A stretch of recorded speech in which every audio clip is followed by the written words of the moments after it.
अस्सलाम वालेकुम वरहमतुल्लाहि वबरकातुहू।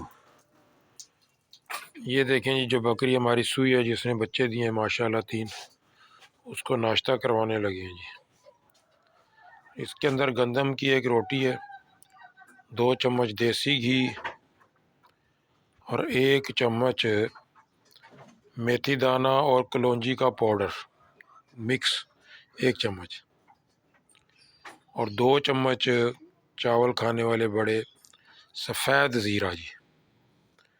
ये इसका नाश्ता है जी, बहुत मज़े का। और गुड़ भी है इसके अंदर, गुड़ भी है।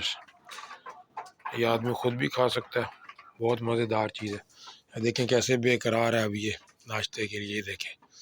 और ये 1 मिनट लगाएगी, ये देखें कितनी स्पीड से खा रही है।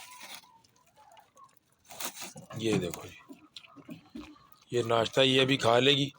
फिर इसको आधा किलो हम डाल देंगे चना चूरी, वो खा लेगी।